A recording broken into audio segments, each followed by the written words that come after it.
The topic of Panchakosha was covered in the 17th and the 18th classes. Atma was defined as Panchakosha Atita. Anandamaya Kosha was explained in detail in our last class. Anandamaya Kosha is the bliss sheath which covers our Atma Swarupam. So it is not the Anandam of Atma Swarupam that is experienced in the bliss sheath. It is a bliss of the Karana Shariram experienced in Sushupti. That is what is experienced in the Anandamaya Kosha also. There is no experience in Sushupti because there is no mind, which is the locus of all experience. The Anandam that we experience in Sushupti is along with Atma Ajnanam. In Anandamaya Kosha also, we experience this bliss with gradation like Priya, Moda, Pramoda, and Anandam. Whereas Atma Anandam is without gradation. The identification with Ajnanam is a difficult concept to understand. It is complex and complicated. Next, Swamiji talked about the three layers of the conscious, the superficial conscious mind, the subconscious mind, and the unconscious mind levels. The subconscious mind is rooted in the unconscious mind, which is the seat of samskaras. Identification with the causal body is very deep, and coming out of this identification is possible only with knowledge. Swamiji talked about contemplation on deep sleep, Sushupti, finding out who is the experiencer of bliss there. Swamiji briefly talked about Vishaya Ananda. The Ananda obtained from an object is not bliss. If it were, then everyone would experience it equally. An object that is a source of bliss to one person is often a source of sorrow to another. So, this is reflected Atma Ananda, which we experience as Vishayananda. After concluding the explanation on Panchakosha, Swamiji talked about the first meditation in Vedanta. It starts with Madiyam Sharidam, Madiyaha Pranaha, Madiyam Manascha, Madiya Buddhi, Madiyam Ajnanamiti Svenaiva Jnayate. It ends by saying, Madiyatvena Jnatamatmana Bhavati. It says that whatever is mine is not me, it is different from me. My body, mind, prana, buddhi, ajnanam, all these are mine, but I am not that. They are not me. For example, the bangle and earrings and house are mine, but they are not me. What then is Atma? Atma is defined as Satchitananda. Swamiji elaborated on the word Sat. This cannot be translated to convey its complete meaning. However, a rough translation is existence. Sat is absolute existence. So the definition is Kalatrayepi Tishtati iti Sat. In Sat, there is no absence of Sat. There can never be non-existence at any time or any place, meaning that it is beyond time and space. In other words, it is there in all places at all times. Swamiji paused here in our previous class. Let us listen to Swamiji now. Hari Om.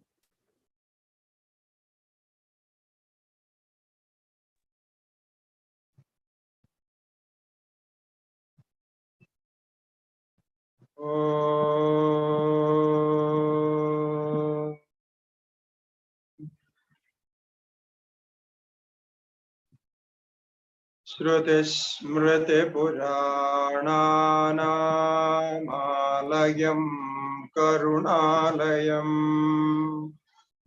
Namami Bhagavat Padam Shankaram Lokashankaram Shankaram Shankaracharyam Keshavam Badarayanam Sutra Bhashya Krito Vande Bhagavanto Punah Punah Ishvaro Gururatmedi Murti Bheda विभागिने व्योमवद्व्याप्तदेहाय दक्षिणामूर्तये नमः। श्री दक्षिणामूर्तये नमः। ॐ वासुदेवेन्द्रयोगीन्द्रं नत्वा ज्ञानप्रदं गुरुं मुमुक्षूणां हितार्थाय तत्त्वबोधोऽभिधीयते।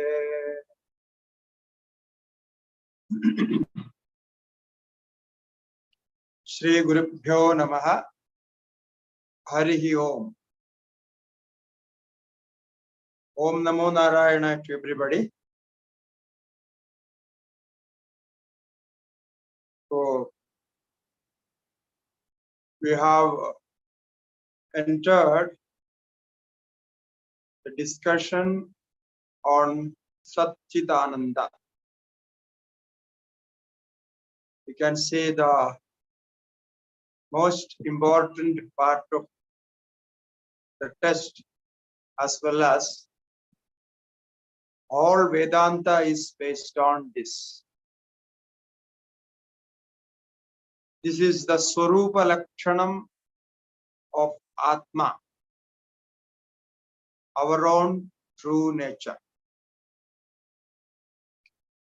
It is asked, Atma tarhi Atma kaha. Now, all this what we have learned, what we know is not Atma, is non-self. Then what is self after all? So, kahas tarhi. So then the answer was Satchidananda Swarupa. So Sat Chit Ananda. Now all small words. Sat, Chit and Ananda. And even then there is definition for these words. So what is Sat? Sat Kim? So Sat is the core existence of all substance. We can say Kalatrayepi astishtati. Actually, it is beyond time and space, but for our understanding, we think always with time.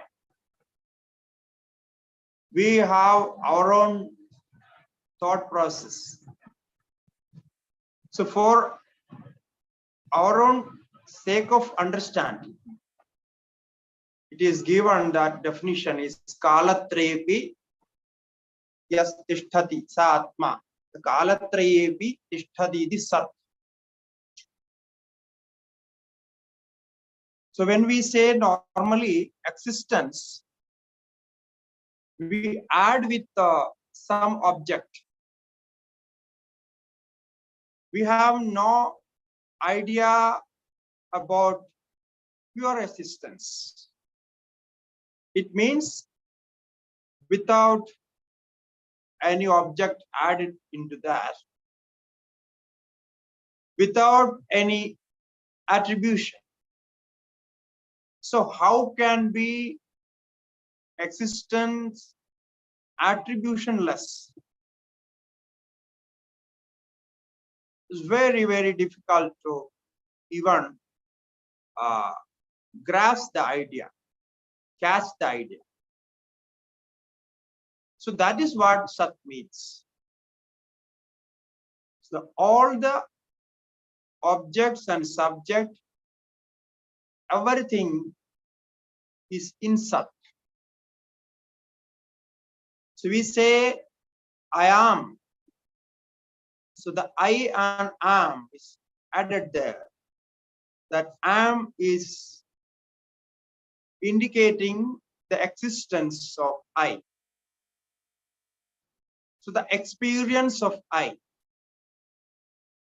Similarly, we say book is there. Book is here. So the is added there is pure existence. We added the subject as book and verb as is. And if we say without is, what would be the sentence? Book. Or just we say book. What does it mean? The understanding would be book is there, or book was there, book will be there, or something.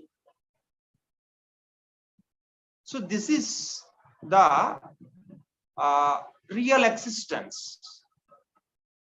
And this cannot be negated. There is no way to negate this existence. Therefore, our jnanis, the enlightened ones, Atma jnanis, they experienced it. They found out through their inner meditation that this existence is complete. So it cannot be negated, and it cannot be grasped as well. There is no objectification of this. So this is the experience, what we can say, the ultimate experience of the truth. So now, the difficult part of this is, how can we make a thought process on this idea? How can we make our mind applied into this? I think you are getting me. What I am trying to say is, when we think about pure existence, okay, pure existence means you have to forget everything. No names and forms. No conditions applied. So remove all the names and forms from the thoughts. Then the pure existence is experienced. That is Atma. Therefore, one way we say Atma is beyond name and forms. Beyond names and forms, that is one idea conveyed. The second way to convey this is everything is Atma. Everything is nothing but Atma. Atma is the Satchidananda, is the substratum of everything. The cause of, ultimate cause of everything. And that is you. So that is the definition we give in two ways. So now, get into this existence, pure existence as Sat. We have to distinguish the Annamaya Kosha, Pranamaya Kosha, Manomaya Kosha, Vijnanamaya Kosha, all these 5 koshas that we have already discussed in detail. Now, after that, what remains? Think about what remains. Is there any chance to change that? No, because all the change pattern happens in these 5 koshas. Beyond that, there is no chance of change. So what can be changed there? Nothing. Okay, so the meditation last, we saw the last class is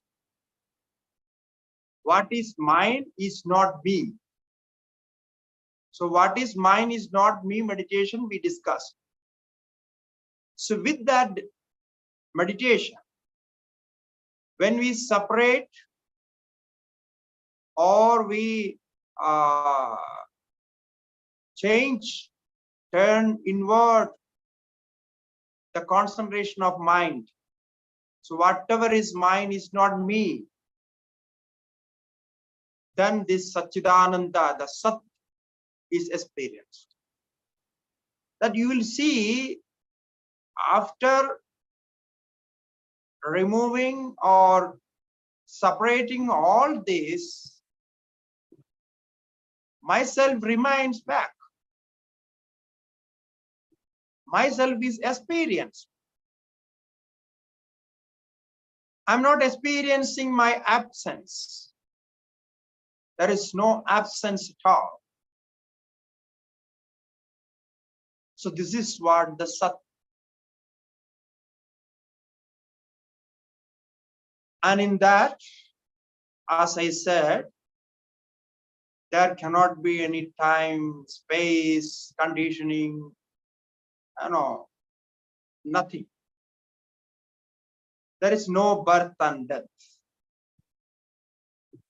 That birth and death is a false attribution through this body. It's because body is there, you think about your birth and death. So now, if this experience can come to us, it happens, then we know without knowledge, nothing can be experienced. There is no other way. We have to use this word as experience.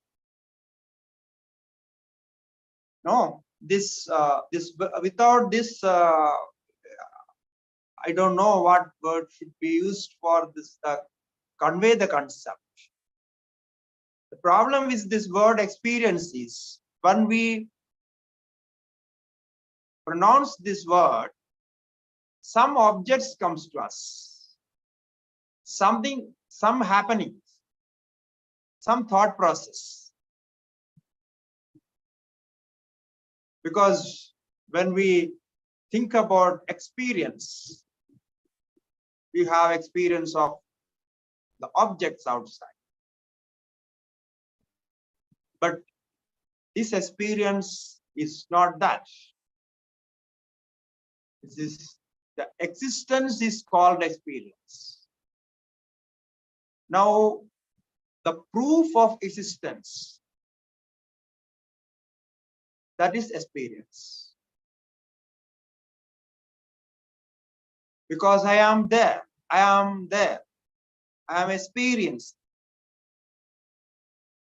So I cannot deny my existence. So this very condition is called experience of Atma, where one is unable to deny one's own existence. And there is no name and form is added. Then that is the true experience of Atma. That is Sat.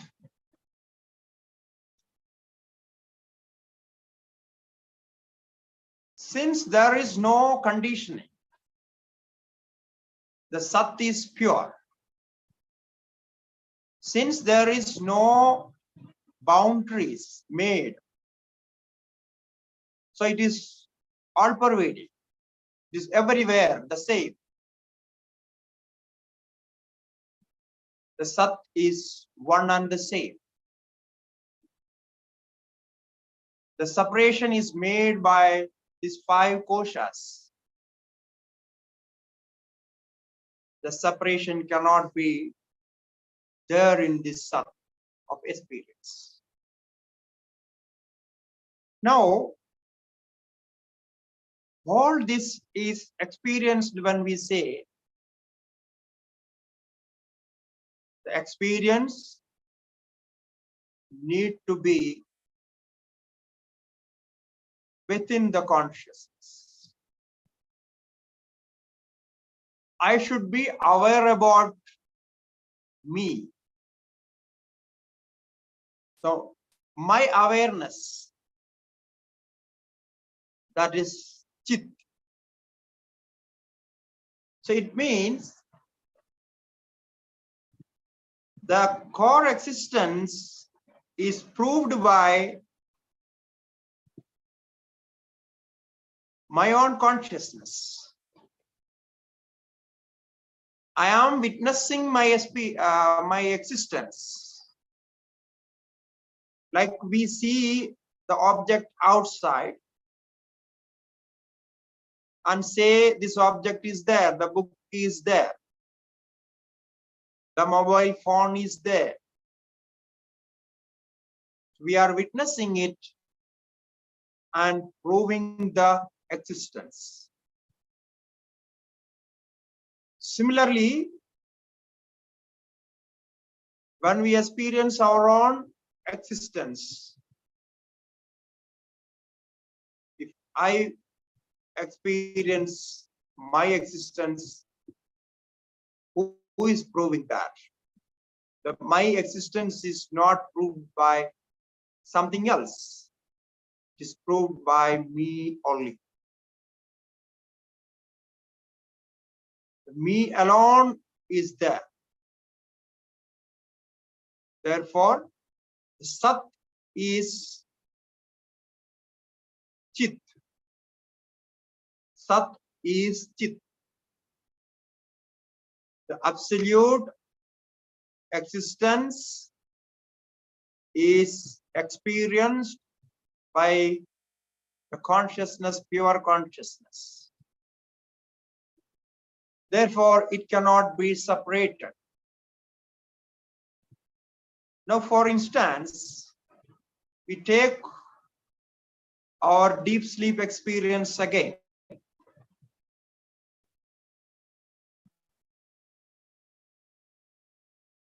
You remember we had a long discussion about deep sleep, not once. No, we discussed in various connections. So here in deep sleep, without objects, without mind, body, and all this, what we experience is known to us because we remember that pure experience there. That is our own nature. So if mind is not there, who is the experiencer? Who is the experiencer there in this? That is consciousness. And when mind get the thoughts, it is reflected in that thought. because consciousness is not having any memory or any connections like that. It is beyond all those. But when mind is awake, it gets the first thought as the reflection of that. Therefore, last time also I suggested you to meditate on this experience. So then it is very easy to understand what is Satchidananda. All our Upanishads, Vedantic Upanishads, give this sadhana. Try to understand your deep sleep. So the consciousness is there without condition. So all the thoughts are illumined by this consciousness. And this consciousness as well can be never known as an object of knowledge. The object of knowledge can be Vedanta or Bhagavad Gita or whatever we learn from outside is the object of knowledge. But this cannot be the object of knowledge.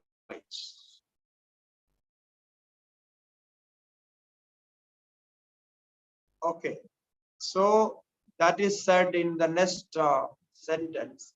Chit kim jnana swarupaha. Very simple wordings. What is chit? What is consciousness?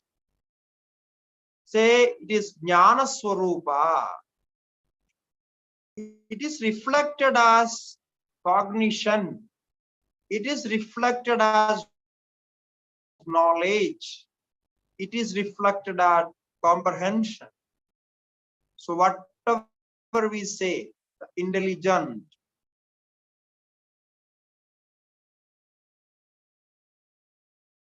that is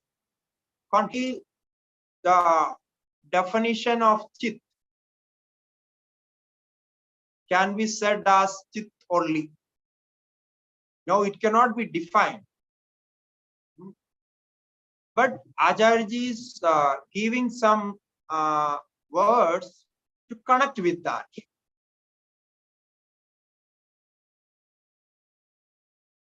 Jnana Swarupa means that is the essential character of the consciousness is knowledge. That is what it means. But actually, it is even this knowledge is the reflection of consciousness. Okay, so how it is reflected? It is reflected by thoughts. It is beautifully elaborated in Vedanta, in higher text of the Vedanta. You see how you prove that the consciousness is there, and how can you say consciousness is limited with the thoughts? The simple reason is, when an object is there in your mind, that object is known to you, you are proving that object, that is the reflection of consciousness.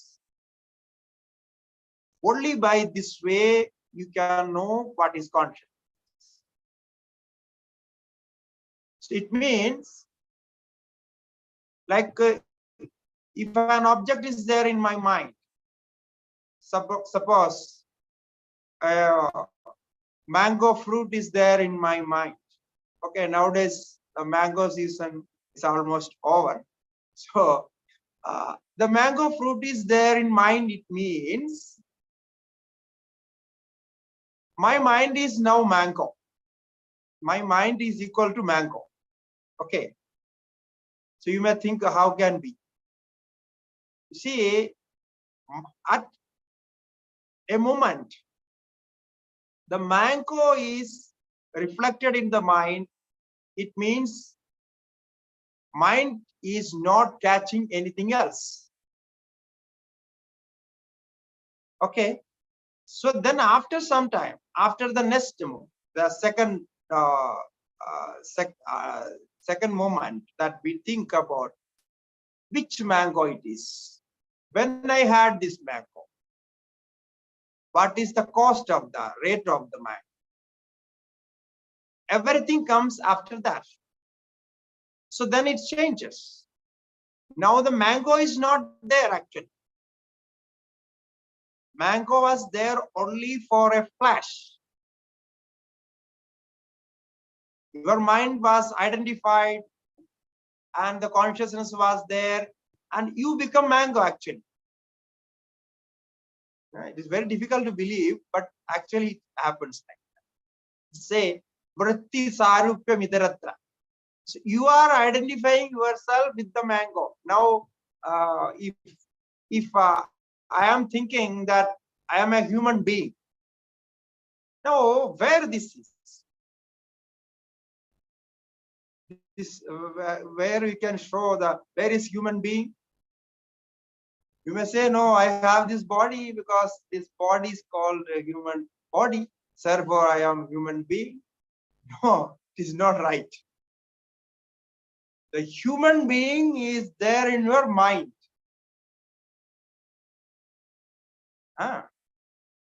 So therefore, you think I'm human being. If something happens to the mind,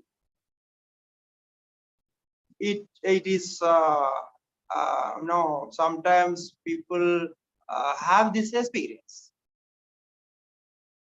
If their mind is not steady, they have some psychological problem. They identify with some object. There are so many stories. Somebody identified him as a peacock. No, you know peacock. So he was always acting like a peacock. It is a real story. It is somewhere it happened in Western countries. I don't remember the country's name because long before I read this story. So they treated him because he was from a big family, royal family. So he treated him for a long time, but he never changed. He always felt that I am a peacock.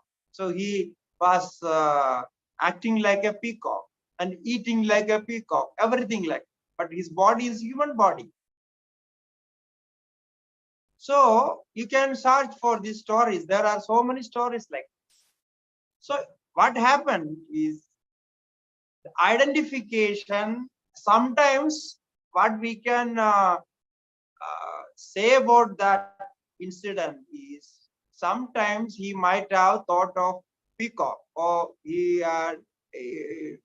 saw some movie or something, and unfortunately he liked the peacock and he was thinking about the peacock. Then the mind struck there because his mind was unhealthy, but by that reason he stuck there. So he, after some time, he identified it. You see how funny it is. And in our life is also it is happening. We say our body is healthy and our mind is healthy, and we learn this, everything. But so this wrong identification is there. The thing is, the whole society accept your identification. Therefore, it goes right. Now everybody say, oh, what you are thinking is okay. You are a human being and you are feminine and you are a man and you are a father and everything. Everything they accept. The society accept. Therefore, it is right. Actually, the thought which we produce in the mind, when some object comes to that mind, that particular mind state, the reflection of consciousness is identified with that, then we know the object. The consciousness is the witness of the object. The witness, when we say the knower, and it identifies with that. Now, why Vedanta says this? Without this identification, no object can be known. Like light, we can take another scientific example. So the light, what is light? The light, what we see, is the reflected light. It means light is reflected on some object, and we see the light from that object.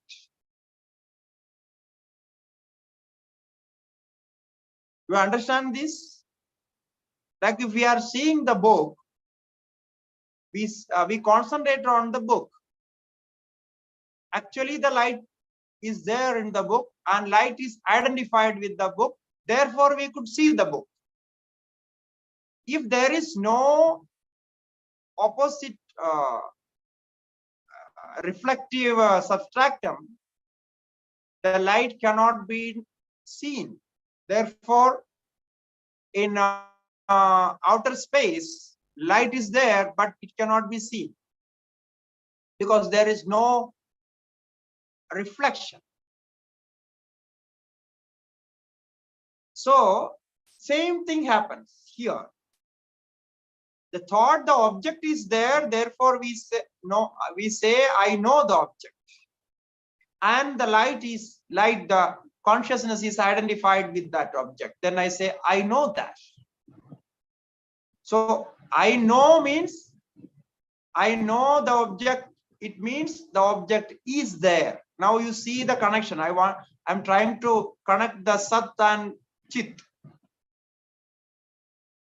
Now, without accepting the existence, one cannot say the object is there.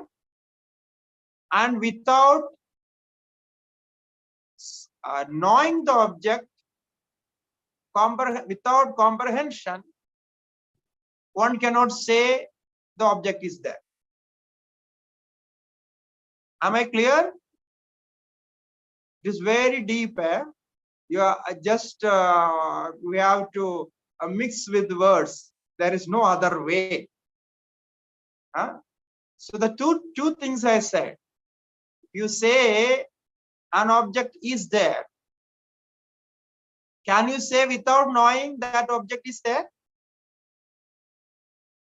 No. If I say this book is there, that means I know the book. I perfectly know the book. So it means without knowing, the existence cannot be proved.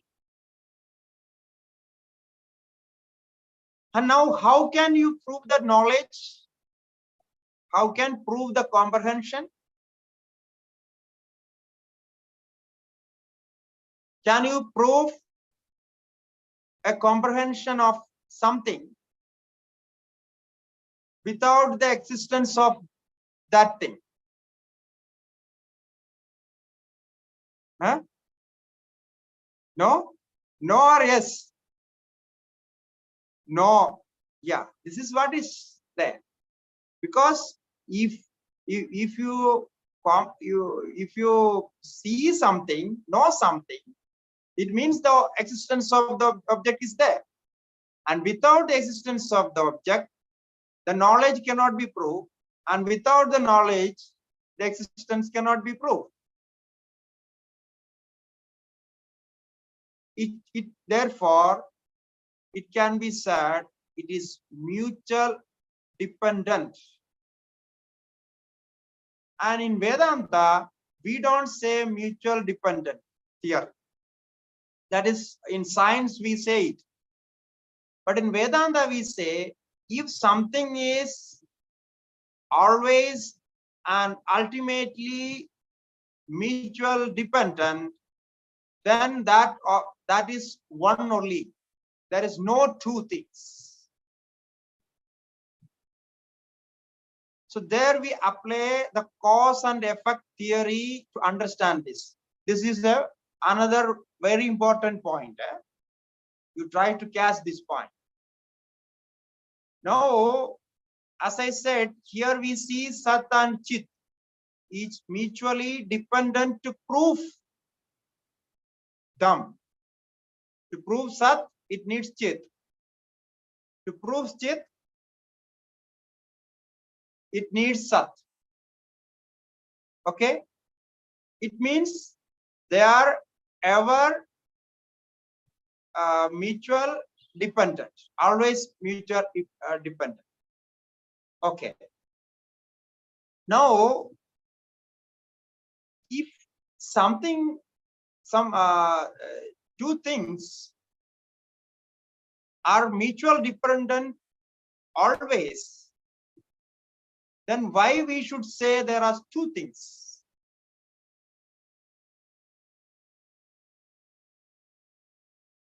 There should be one only. And one object, one substratum, one substance is experienced in two ways or defined in two ways. That's all. Now you see the cause and effect theory how it works here. No, for the mutual dependency. It's only for the mutual dependency. Yeah. Like effect is always there in the cause. Without cause, there is no being of effect. If without cause, there is no being of effect, then why we should separate the effect from the cause? So after all, the cause gives the existence for effect. Now the book as an effect is the effect is there in the papers or pulp. The pulp which is there as the material cause of the book, the paper. So the papers are not there without pulp.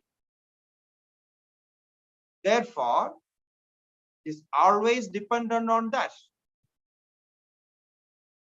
Now, why should we separate the paper? Because it gives some special effect which the pulp cannot give. So only with this we say it is separated. But the cause, the material cause is not separated. So therefore, there is no two objects. Effect is nothing but cause. Its existence, its knowledge, its manifestation, everything on cause only. It appears upon cause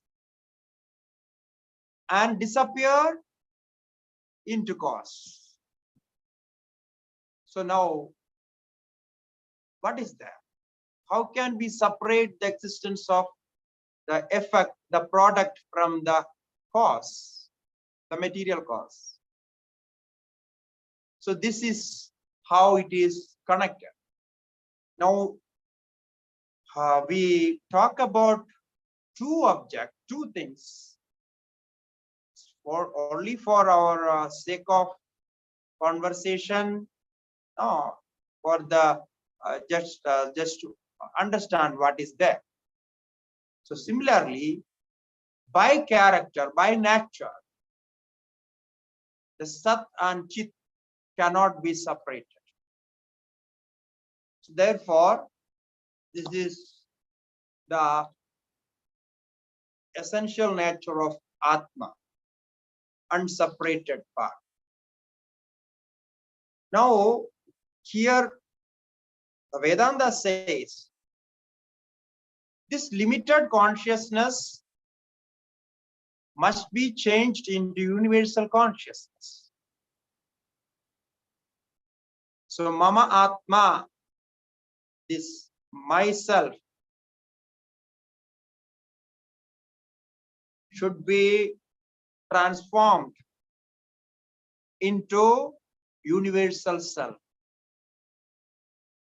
This limited ego should go, and the universal ego, which is limitless, timeless, should appear. So here also there are no two parts actually.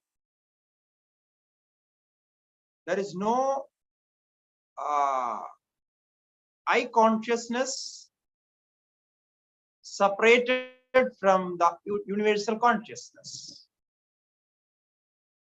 The all-pervading consciousness and this I consciousness both are same. Only for the understanding or that thought process, we use all these words. Now, Sat Chit Ananda. So now the next part comes. Actually, there is no parts. So, how can we say this? This a part, or it's something we have to say. The one and the same experience. But in language, we have limitation. So we have to add something there. Now, the Ananda Kaha Sukha Swarupa. So Sat Chit Ananda. So Ananda, what the Ananda is? Now you say, now you see how Acharya defines it. Now, if somebody asks you, what is Ananda?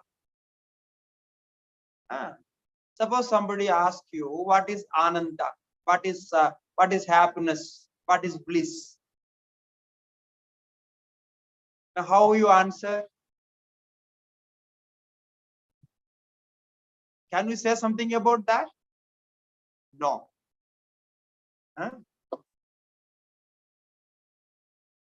You never thought about this, no? Nobody thought about this. If somebody asks, what is happiness? How can we say no? No, when I eat chapatis or eat a sweet, I have some sort of experience that should be ananda, that should be happiness. When I am with my best friend, so I feel some good experience. So that should be ananda. No, these are not the definition of ananda. But Acharya says, you see, bliss as ananda, we say this word for bliss. Actually, in English, even this bliss is, I don't know, it is not used in a, sometimes in bad sense also it is used. So people use this. But in all our Vedantic textbook, I have seen only this word for this Ananda. Now we can add something to it. Bliss, which is complete. We don't say complete bliss, but we say bliss complete or bliss total. It means there is no desire for bliss, and there is no objective experience. The objective experience is limited, therefore it is incomplete. No, when we are with some good company, we enjoy with companies. So when that people, the companies or people are not there, then we lose that bliss. So it means it is incomplete. We don't feel it is complete. So we make more friends to get more bliss, more happiness, more enjoyment. So therefore it cannot be complete. So we add bliss total or bliss complete or ultimate bliss. So, because the ultimate word is always used, but we don't know what is ultimate. Now we have never experienced the ultimate experience. So therefore it's okay. We can say that. Now Acharya says Sukha Swarupaha. You see, the bliss can be defined as nature of happiness. Sukha Swarupaha. Now again this question comes. I think we started this Tattvabodha class with this question. Now what is happiness? No, you remember that? The introduction, we started with this. And now we have reached this point where we started. Okay, so Sukha Swarupaha, it says Sukha Swarupaha. Now Sukha means happiness, enjoyment. Now again, if we think about what is this enjoyment, what is this happiness, where the happiness is situated, the origin of happiness which we always pursue, we always after that, where it is located. Is this happiness is located in mind, body, objects outside, in relations, in money, in food, in health, in ornaments? Huh? No. You say no? Oh yes. No. Because you have never found happiness anywhere. So where the happiness is located, we have no idea. Then why you are searching for that? Why you are pursuing it?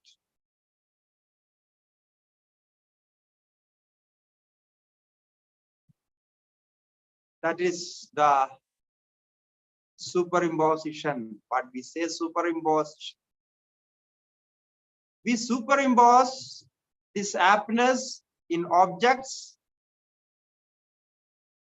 and all material objects, including relations, close relations. We superimpose. The reason is we have no idea from where this happiness is coming. We have the experience, but we think that this is coming from this, coming from that, and because of this, because of that. See, it's very funny. We think we are very intelligent. We are intelligent people, learned people, no, educated. We know everything. For so much experience we have in our life. So we know all this. But the basic thing We don't know. Whole life we are searching for this happiness, but it is not found. So, Sukha Swarupaha, it says, what you are pursuing for, that is there within you. You just turn back and see. Introspect your thoughts, introspect your experience, and you will have the reflection, oh, it is coming from me only. If I am not there, who is the experience? If I am not there, who is the experiencer of this happiness? And when there is no object, also I am happy, I am relaxed. So it must free from me. This is called Andarmukha.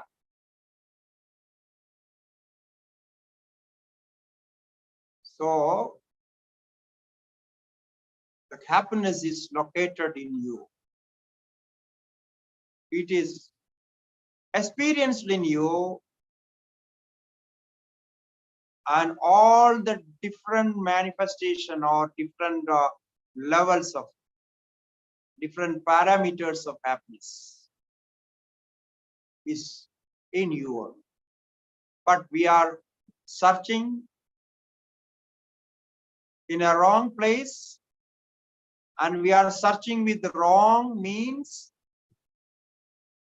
We are searching through wrong ideas. The happiness is there in all the experience. So now the interesting point is, this happiness which is there in you, which is the essential nature of Atman, cannot be experienced.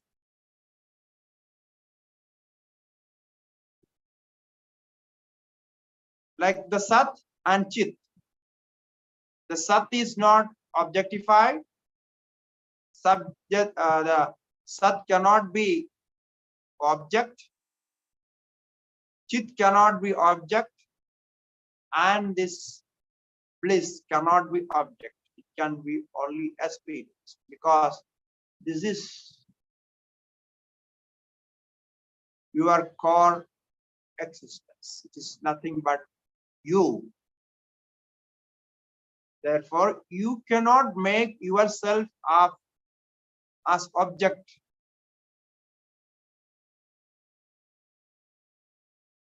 You are always subject. The Sukha Swarupa. Now then, why we find enjoyment in objects? Now, what is the reason? This is the question asked. If the enjoyment is there, then what is the problem? Then why we are having all these bad experiences? No, all these problems. What is the why it is happening? It must not. It should not be there. No, must not be there. Why we are having all these problems? Because my nature is happiness. My nature is bliss. Then why I'm not in bliss? So to find this answer, we have to practice all these sadhanas. All the sadhanas what we discussed. If I am bliss, then why I am not experiencing that bliss? So find out.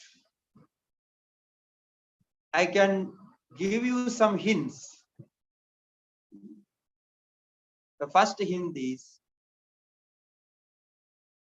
when you experience something,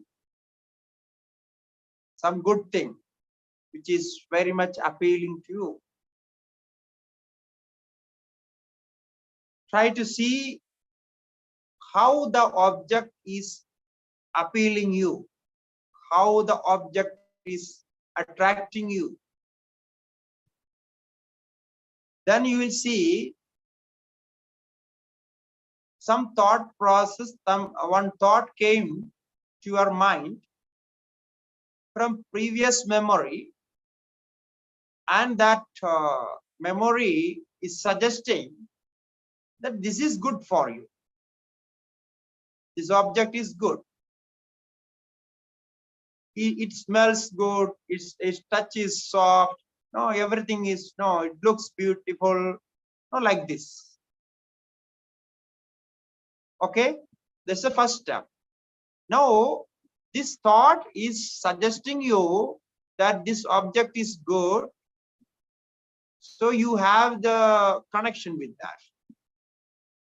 The object is appealing to you, appealing, you feel good about it. Now, as we learned now, how this thought came. This thought is outside or inside?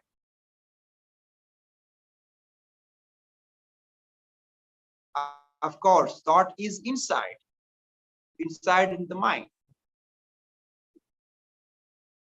And the thought is inside in the mind, and that thought is suggesting. After you see the object, again that thought says, yeah, it's good as good object. This is good for me. This is very, very appealing to me. So this feeling, it is in Sanskrit we say anukula vedaniyam. In Sanskrit the word is used anukula vedaniyam. It is very much appealing to me. Therefore, it's good. So all this is happening in your mind. The object is only an indication. Object is only there, no, it's just there. But everything is happening within you. And this thought, this memory, and the feeling, everything is in mind, and that mind is reflected by consciousness.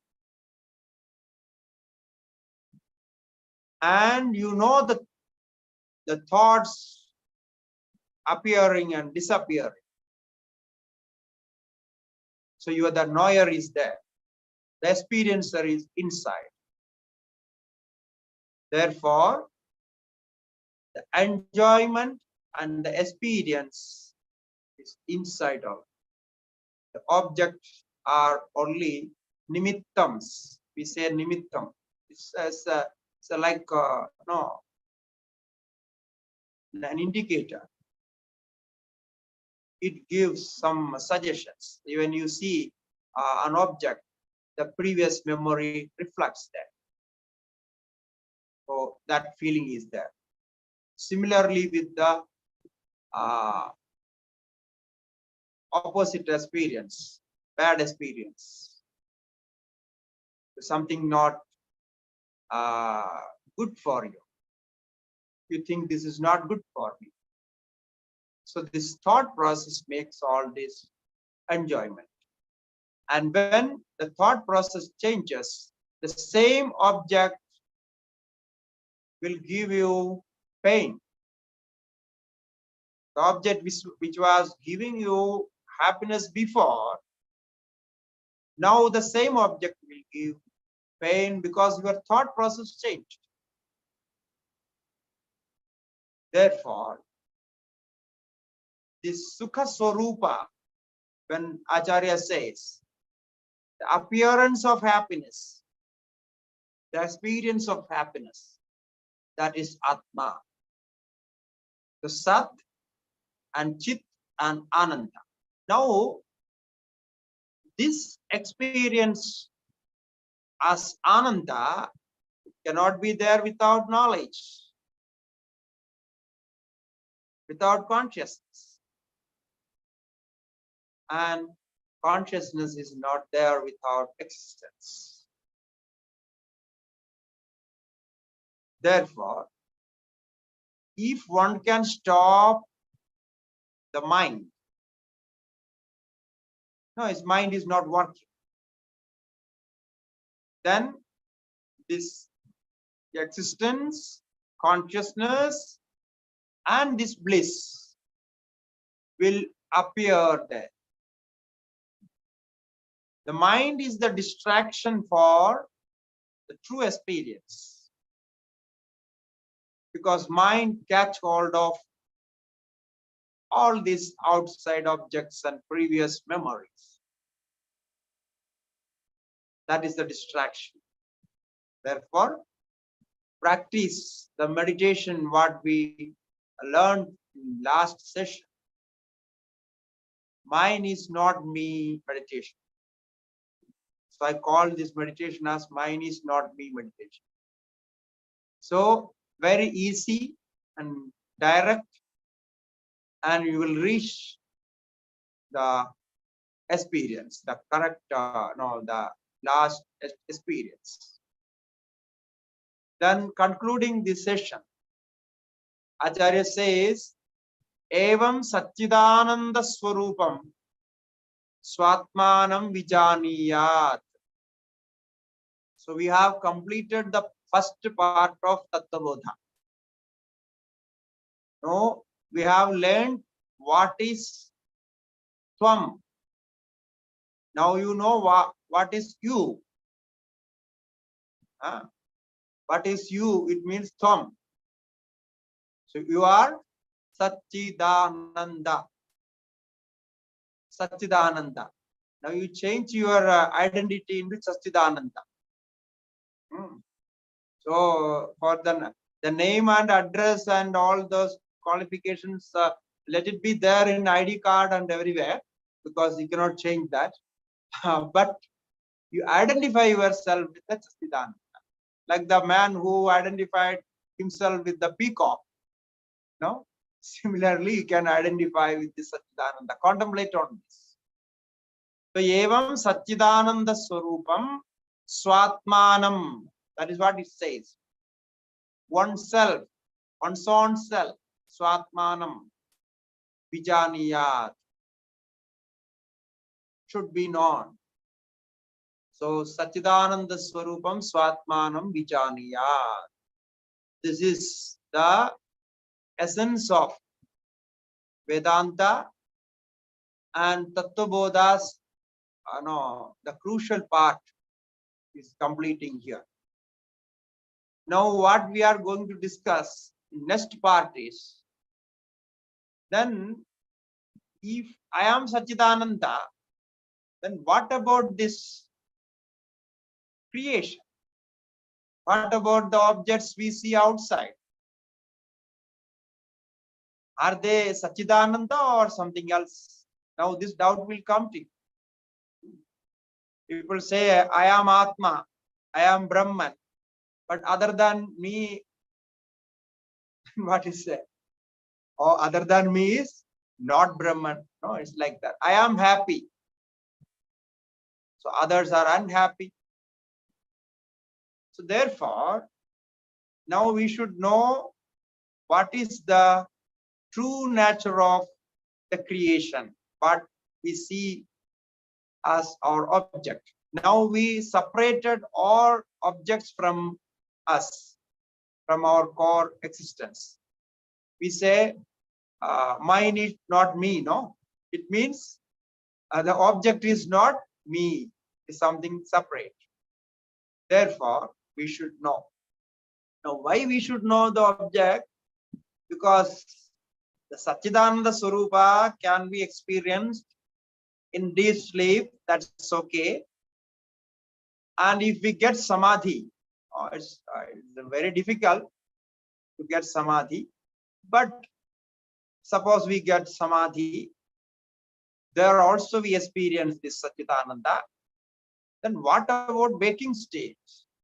When we see objects outside, this empirical world, where all other experience are mutually connected, then how can we define that? How can we see the objects as Brahman?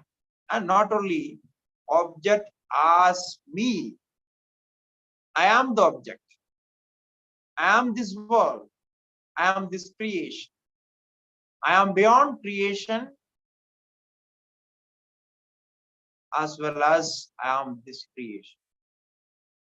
So how can it be understood?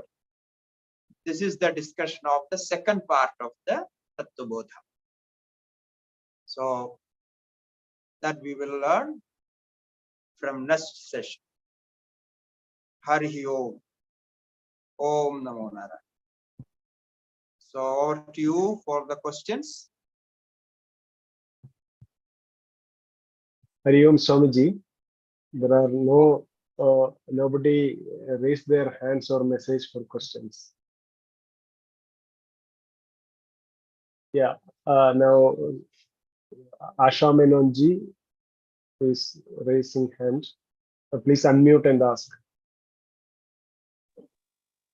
Namaskar, Swamiji. Like you said, it happiness is a reflection of is within us. So can we say that happiness is a state of mind? It's a reflection of our inner self, whether we find in an object or person or anything. Yeah, correct. Okay. The reflection of consciousness, reflection of Atma in mind. Inner self, our inner self? Yeah, inner self. Okay. Thank you. Thank you.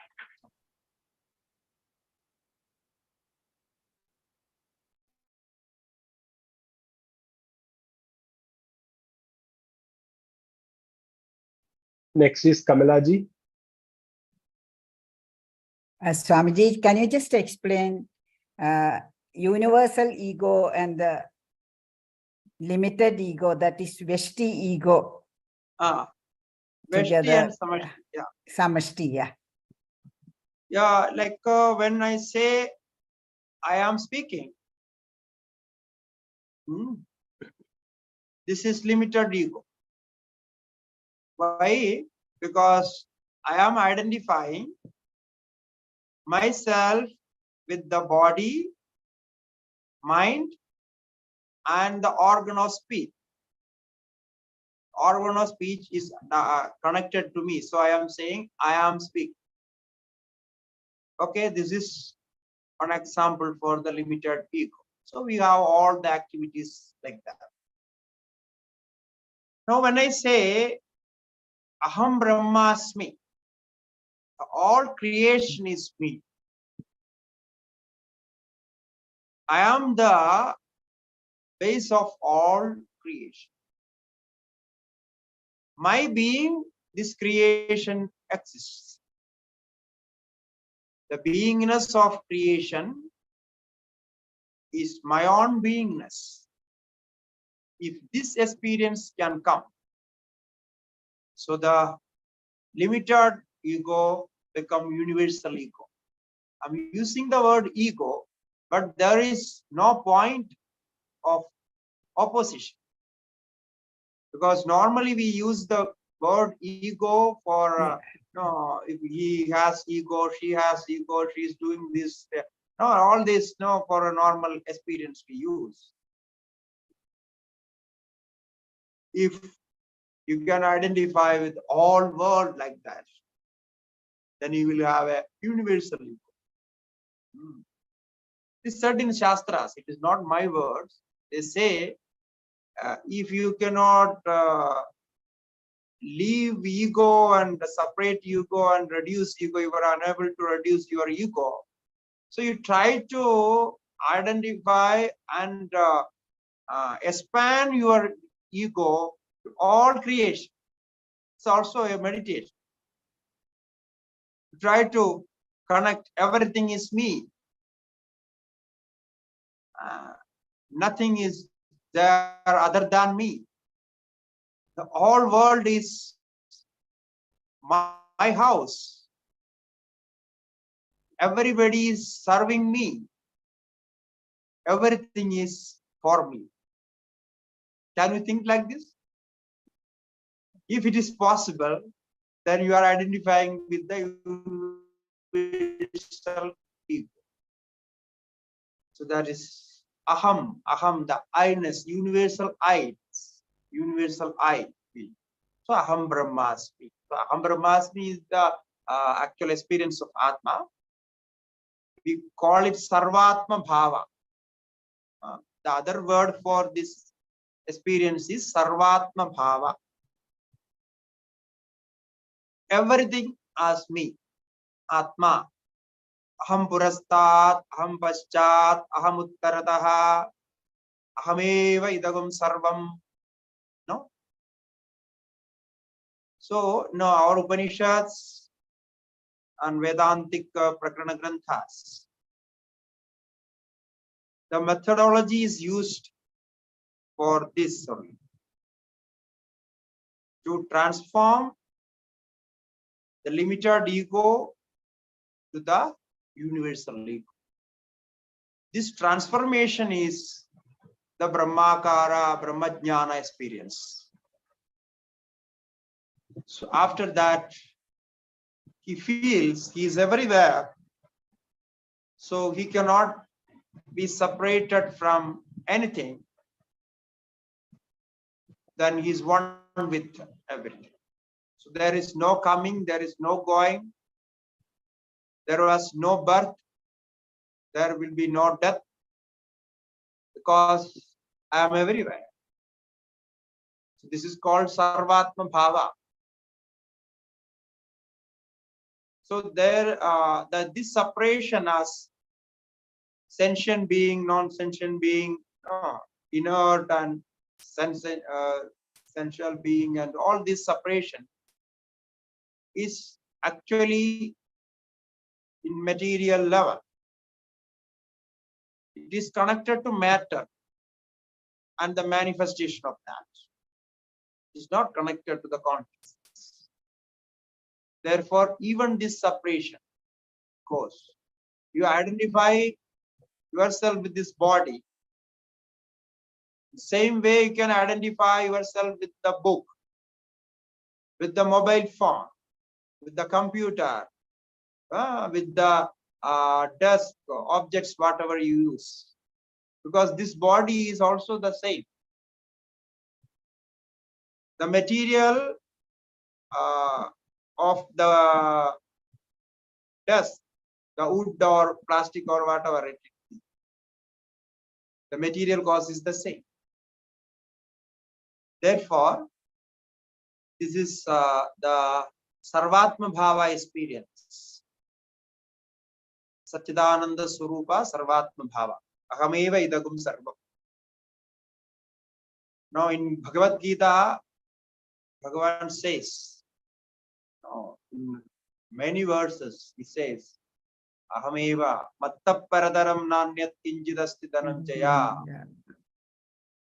There is nothing other than me. Everything is me. Mattaparadaram nanyat. In the 9th chapter, 10th chapter, 7th chapter, Bhagavan says, I am that, I am this, I am everything. No, this is the experience, Sarvatma Bhava. So we should reach to that Bhava, that experience. Yeah. Yeah, actually this shifting our ego from our Vyashti level to the Samashti level, it's a big sadhana, and afterwards both we have to leave it and be in the Paramatma Bhava. Actually, it is it is very easy if you get to that point. There need no time to experience that. Just forget the identification with this body-mind complex. That's all. Then you are one with everything. No. If you can identify the objects inside your room, inside your home, and you see and say it is mine, if something happened to that, you feel pain. But just outside your home, if something happened, no, just 10 meters outside, Yeah.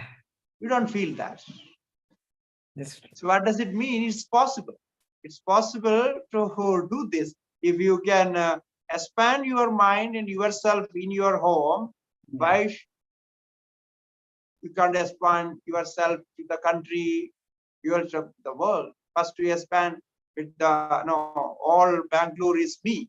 No, think about Bangalore. So all Bangalore is me, and all Karnataka is me, and all India is me. And then like this, you just expand. So objects are there, like no, the objects are there in my home. This is all my objects. Similarly, the objects are there. Therefore, Vasudhaiva Kutumbakam. Make the universe as your home. It's a wonderful meditation.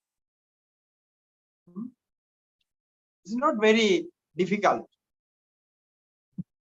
Just try to do it, and it will give the effect. From the day one, you will feel the difference if you contemplate this, because this is the nature of Atma. When we connect ourselves with our own nature, we feel good, and it happens. So it is quite possible. Okay. Next question is from KV Devishankar ji. He messaged like this: Hari Om Swamiji, if everything is experienced by the mind, who was experiencing that I had a good sleep when the mind was not active? So in that we say the active mind, which has the thought process, is resting, because that part of brain is not working.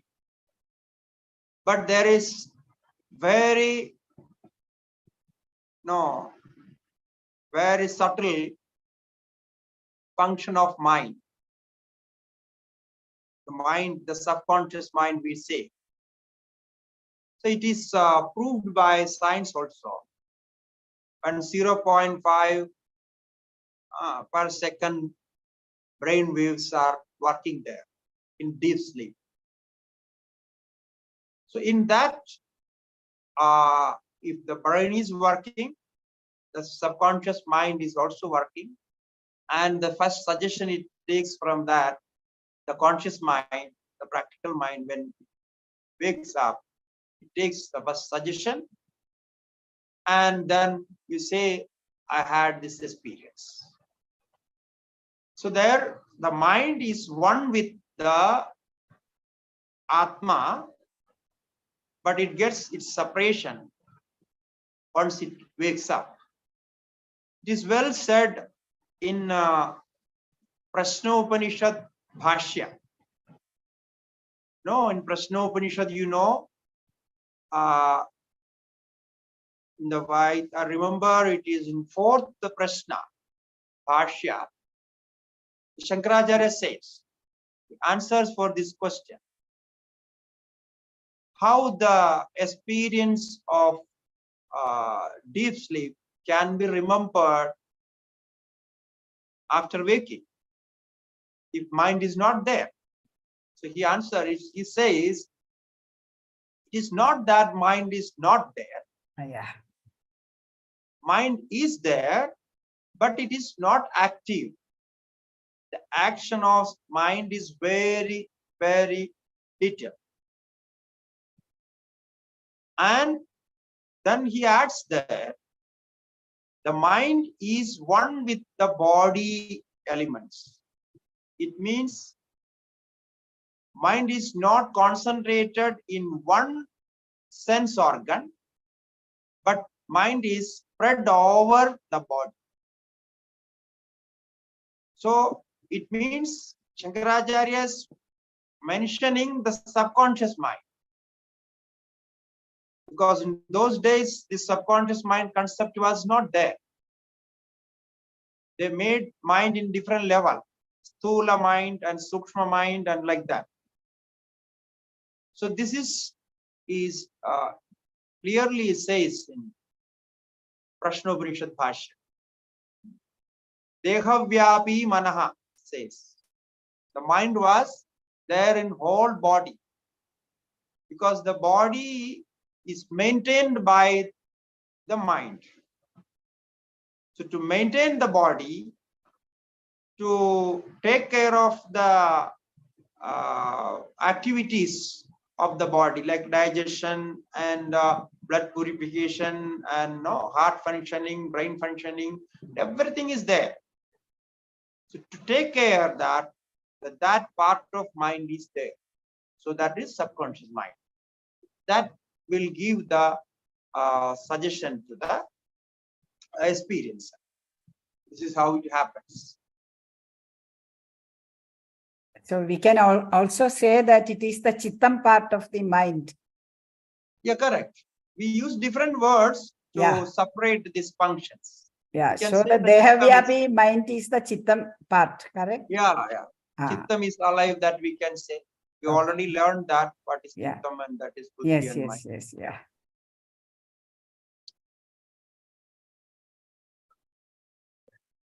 That's all, Swamiji. There are no more questions. Okay, very good. So we are completing the time also. Very good.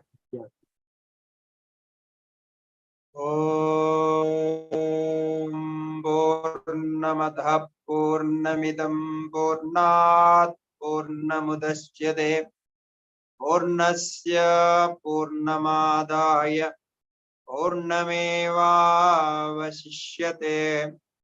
Om Shanti Shanti Shanti.